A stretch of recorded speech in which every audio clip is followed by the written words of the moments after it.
has never lived life more abundantly. He's always suppressed. But, and by the way, don't forget, he's got his share. Never made him happy. And by the way, he'll get more than the younger brother. Usually, I believe it was 3/2, so 3/1, something like that anyway. So he'll get a larger share, the older brother, and the younger brother will get a lower share. So he's got his share. Never made him happier, did it? Never made him happier. It just reminds me of the rich young ruler. He's rich, but he's not happy. You can't make these sort of people happy. You can be there, but you're not there.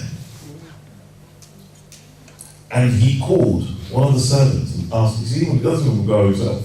He's just too high to go, what's this about? Excuse me. Asked him, what these things mean? What do these things mean? And he said unto him, thy brother is come, and thy father hath killed the fatted calf, because he hath received him safe and sound. And he was joyous and leapt up. He said, thank you, Jesus.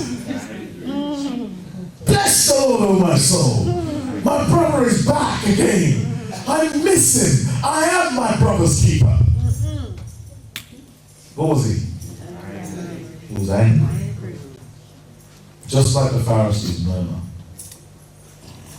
And would not go in. Come here again. Today is pepper soup. What do you mean you're not coming in? The father comes out. Son, you're not coming in, you say? Are you sure? Give you one more chance.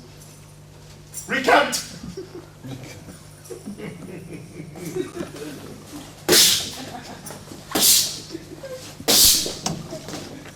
That's what a son like you deserves. How dare you say you're not coming in at my invitation? Father will slap the son. He'll get a good slap.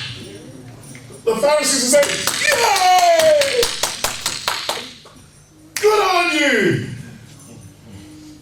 Some people enjoy it. And you know what? It's about time he got it. That's right, it's about time he got it. Pharisee. I was waiting for this day. That's what they would want to be done to the younger son as well. So you want me to slap you, Pharisees? Should I give you a good slap? I'm entreating you, Lord Keeper. Even the law keeper. Look what the kind of father behaves. The law breaker and the law keeper. And the law keeper.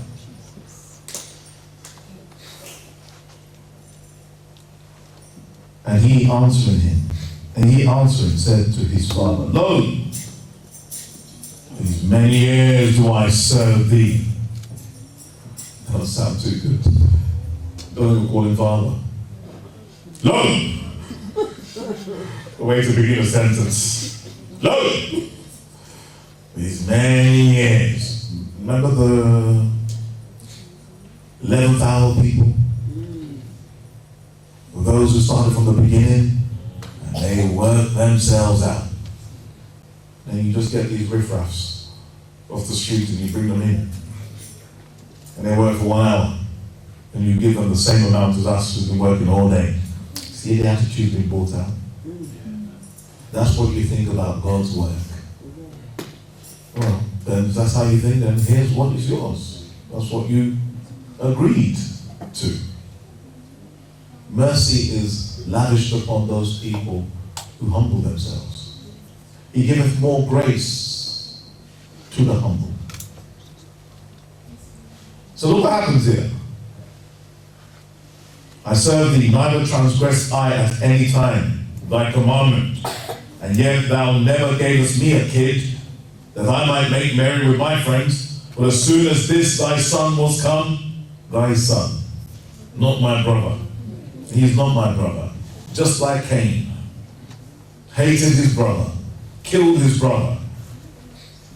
Whoever's got that murderous spirit on them has not passed over from death to life. But this young man has, not the older brother. You never gave me a kid, that I might make merry with my friends. As soon as this thy son was come, which hath devoured thy living with harlots, thou hast killed for him the fatted calf. And he said unto him, Son, not a slap on the face, thou art ever with me, and all that I have is thine. It was meet that we should make merry and be glad, for this thy brother. Let me remind you of who he is. This thy brother was dead and is alive again, and was lost and is found. Looks like we've got another case here. One who it seems was never alive, which is the older brother. Never could see the generosity of his father, and therefore could not live his life more abundantly. He just lived life and just continued living life.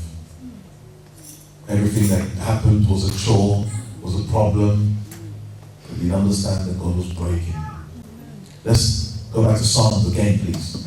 Psalm chapter 51. Say amen when you're there. Amen. Psalm 51. So, in fact, I want you to find some scriptures for me, please. Psalm 132, please. Verse 16. Sister Liz. Psalm 132, verse 16. 2 Corinthians chapter 12, verse 9 to 10. 2 Corinthians 12, 9 to 10. I'd like to find it. Yes, Sister Sanchez. Thank you. Just those two scriptures back. Yeah, those two scriptures for that. We're going to look at Job as well in a second.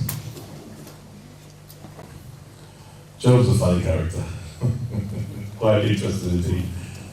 Let me reveal something about Job as well that might help us. But the sacrifices of God are a broken spirit, a broken and a contrite heart, O God, thou wilt not despise. Those who are not easily provoked, but who wait patiently on the Lord. Those who are free from strifes and envies and malice and so on. That's the meek. And when I say free from it, doesn't mean we don't get attacked by it. You're determined to reject it. There are problems and issues, but your heart is to reject that kind of mindset. Do you get attacked with malice? Amen. Do you get attacked with strife? Amen. Do you get attacked with the works of the flesh? Amen. But you reject it. Amen. In Jesus' name. Or you're meek. Or you're meek. In fact, just hold on there. Start Matthew 5. Go to Matthew 5 very quickly. Okay, this is also a case of bankruptcy. Come to the end of you. God breaks you, because only Christ will do. Amen. Matthew 5. Amen? Amen. And seeing the multitude, he went up into a mountain. And when he was set, his disciples came unto him. He opened his mouth and taught them, saying, Blessed are the Poor in spirit. poor in spirit, for theirs is the kingdom of God. Poor in spirit doesn't mean you ain't got nothing, no food to eat and so on. Blessed are they that mourn, for they shall be comforted. By the way, these things happen in sequence. When you're poor in spirit, and all of it is humility. When you're poor in spirit, you're bankrupt of self, and you see who you are.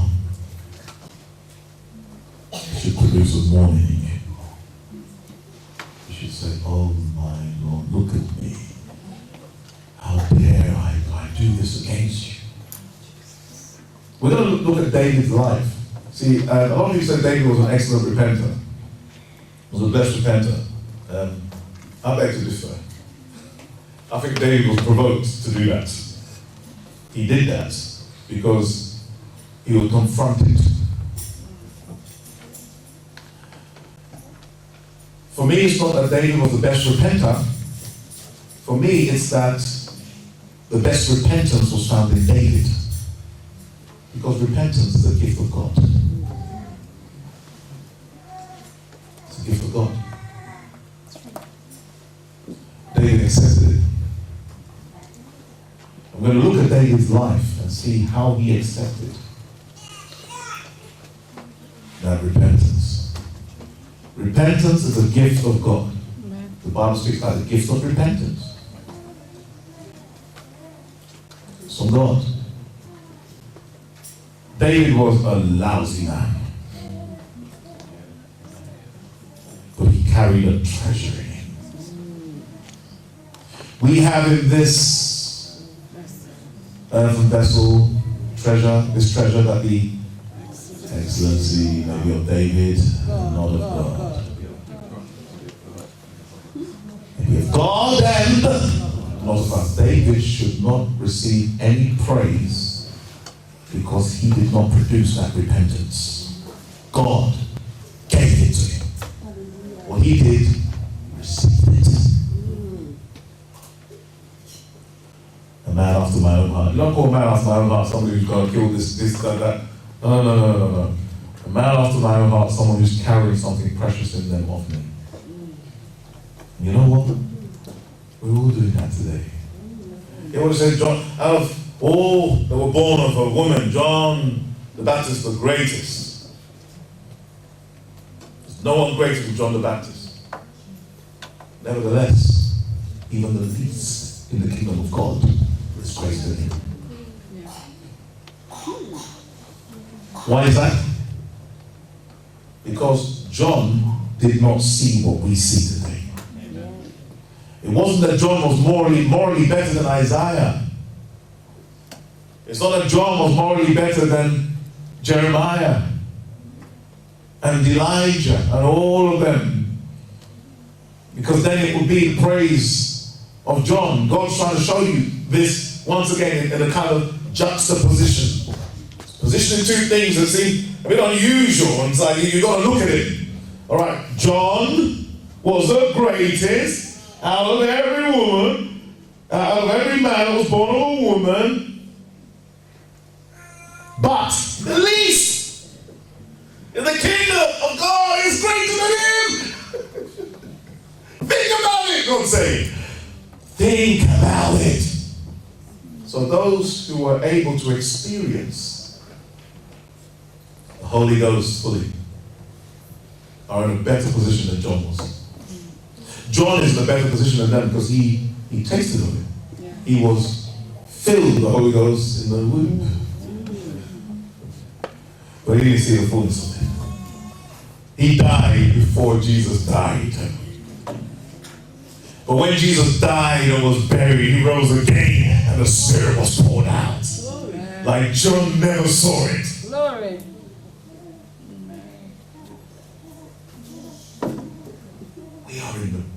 We're so blessed today. I pray that even by the end of this series, we get to see how much grace and mercy God has placed upon us. You look at David's life, he still did wrong. The matter that displeased God the most was the matter of Bathsheba. I'll tell you why. When we go through this, you see why God was more displeased with that matter. That's the thing that really prompts God and made hey! And David was just going along and everything was fine. Until a prophet came and had to tell him, here comes repentance your way now, David. David, that man is you. Well, the little parable I was given, and you say, what? Out of order, it's you. You're the man. And you've caused the name of God to be shamed. Greatly, greatly. You've given occasion to the enemy to reproach God's name. Did you hear that? There's something going on. David is the one who gave the biggest opportunity for the devil to trample upon God's name. And then he was the one who got the best gift ever. But you won't die. God's forgiven you. God has forgiven you. Remember the story of the man who was paralyzed? And then what happened? Jesus said, son, be of good cheer. Thy sins are forgiven. I can see the Pharisees. Be of good cheer. Thy sins. And you know what? We can leave it there. But you Pharisees started me off so that I didn't complete. Oh, does it sound so bad to say, who can forgive sins, my God? Yeah, come on, that's right. Think about it more. Who can forgive sins for God? Yeah, that's good. Now, dwell on that. No. That must mean He is God. No such thing.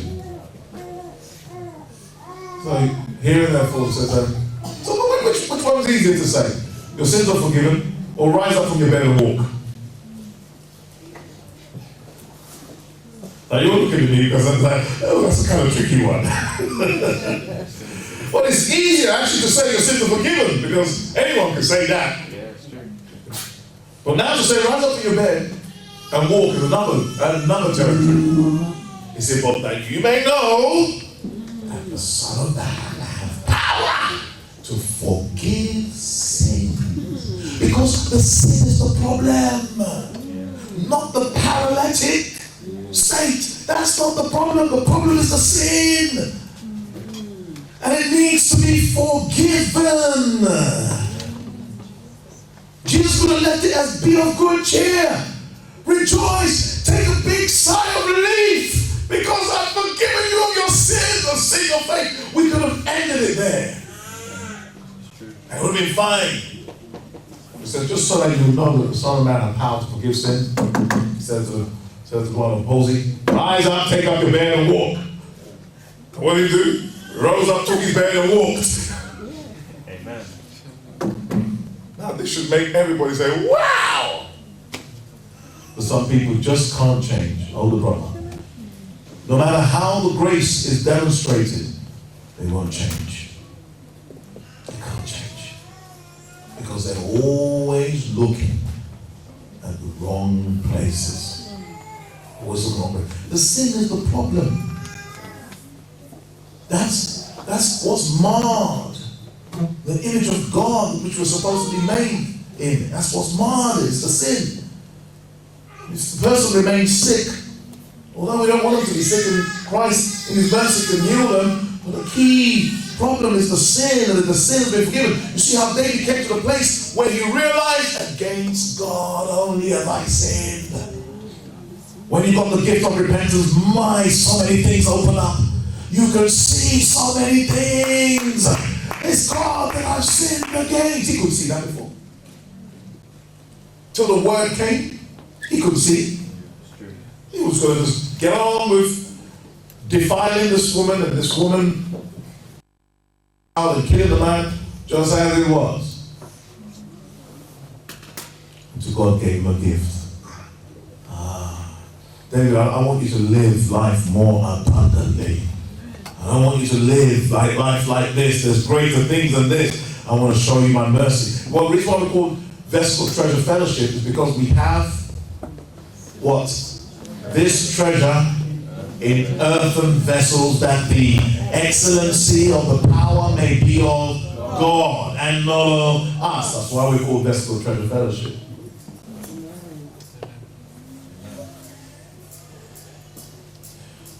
You just can't convert some people.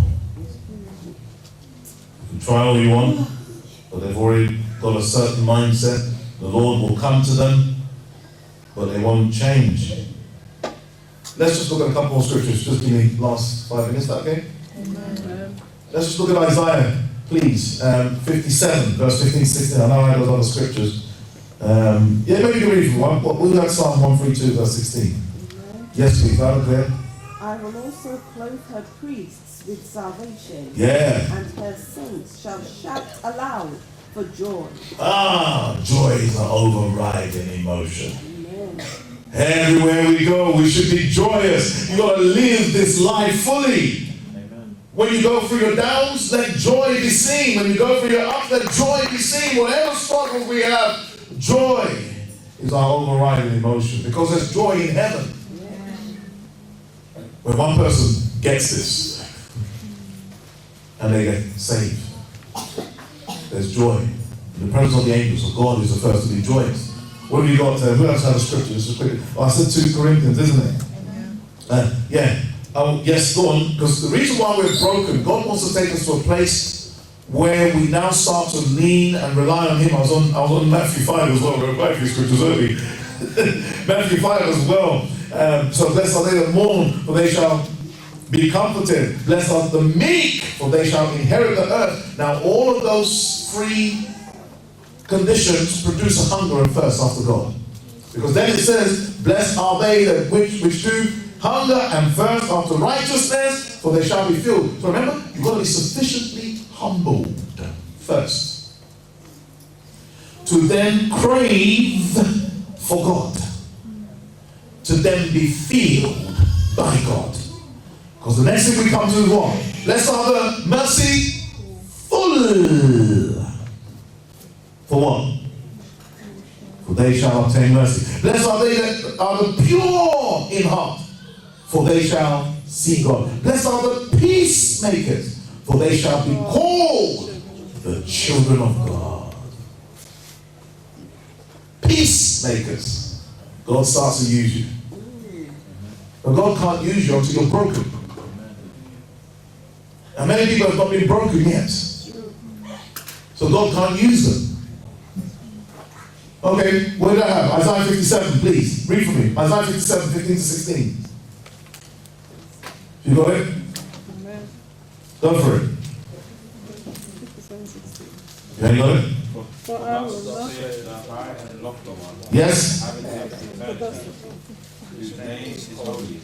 I dwell in a high and holy place. Yes? With him also that is of a contrite and humble spirit. Yes? To revive the spirit of the humble, and to revive the heart of the contrite. See that reason why? I'm going to come to this. The contrite means to bruise, to grind.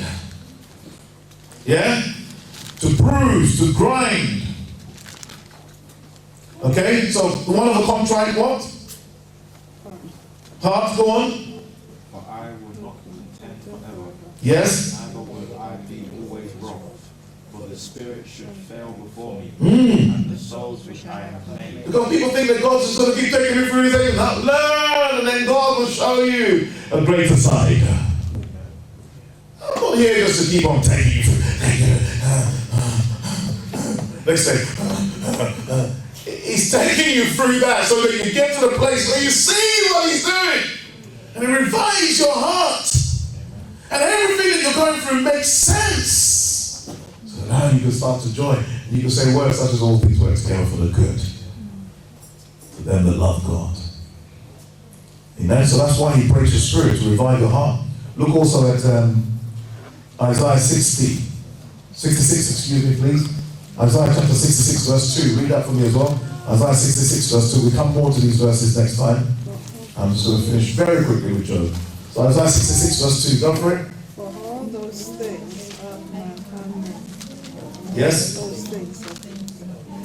Yes? This This is the man who I'm looking at.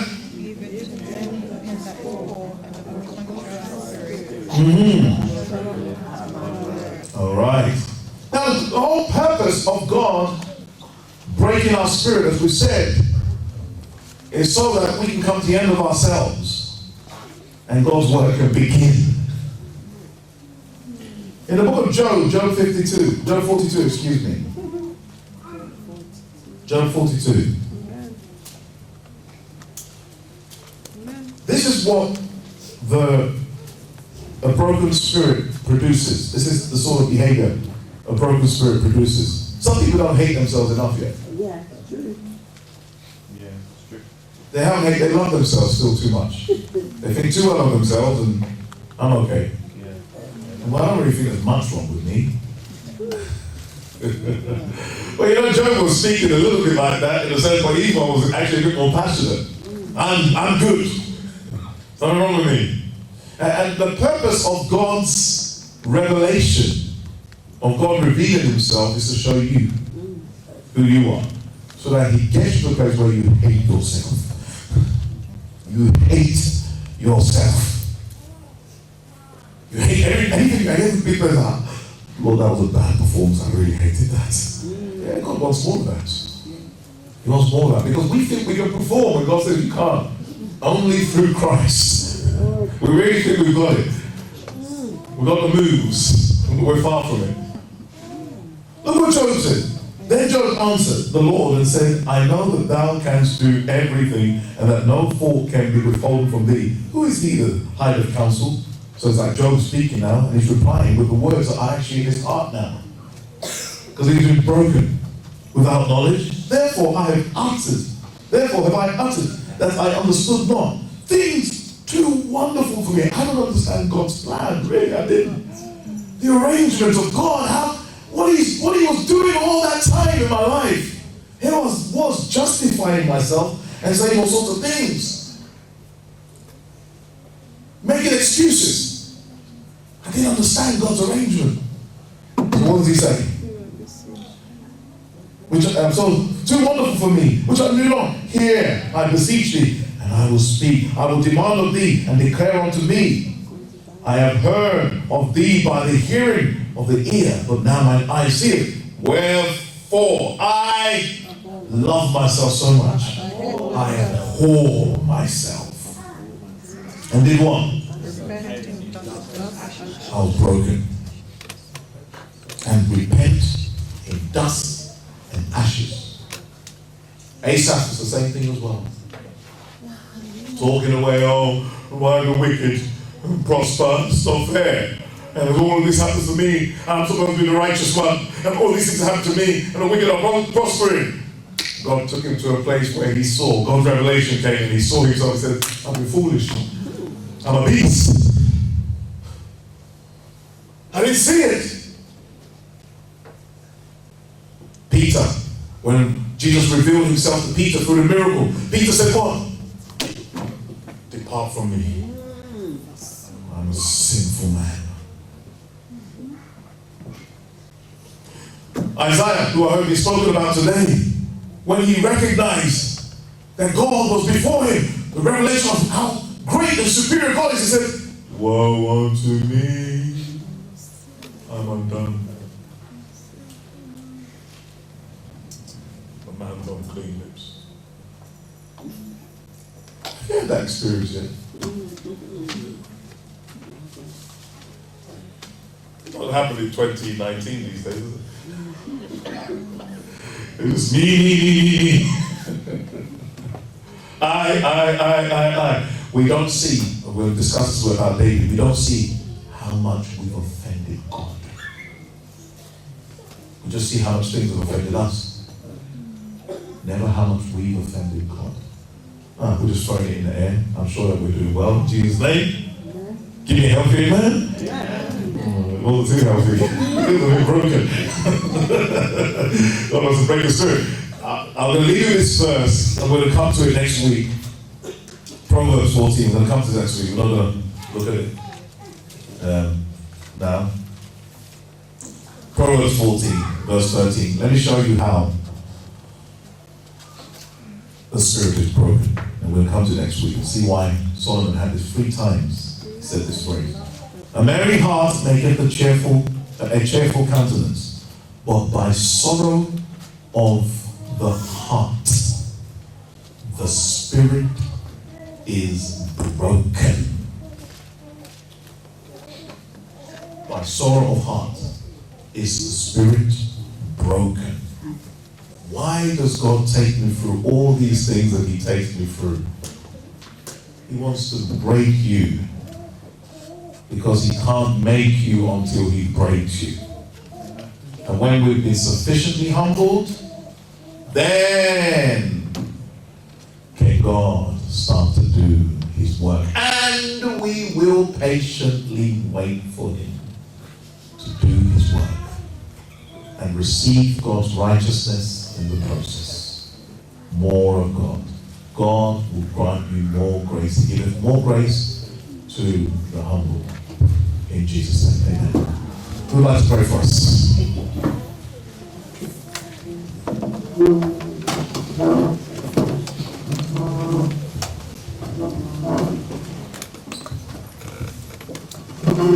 Show of hands. Sister Jacqueline. Hallelujah. Oh, Lord God, we bless our holy name, Lord Jesus. We give thanks and praise, God, Lord Jesus, for this evening's Bible study, Father, Lord God. We thank thee, Father, Lord God, for thy word. Father, Lord Jesus, that thou, Lord God, has even used, Father, Lord God, the man of God, hallelujah, to bring to us this evening, Father, Lord God.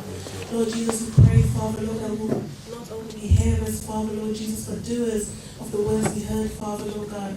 Lord Jesus, we repent, Lord God, of those things that we've done, Lord Jesus, that haven't pleased thee, Father, Lord Jesus. And even ask for thy forgiveness, Father, Lord Jesus. Father, Lord God, we pray, Lord God, thy mighty hands upon this house, Father, Lord Jesus. Lord God, we shall grow, Father, Lord God, from strength to strength, Father, Lord Jesus. Hallelujah. Lord God, we pray, Lord God, and we will commit, Lord God, the rest of this evening, Lord God, into thy faithful hands, Father, Lord God. We thank thee for everyone here tonight, Father, Lord Jesus, and pray for those that were unable to make it, Father, Lord Jesus. Keep us through the rest of the week, Father, Lord God, until we meet again, Lord, in Jesus' name we pray.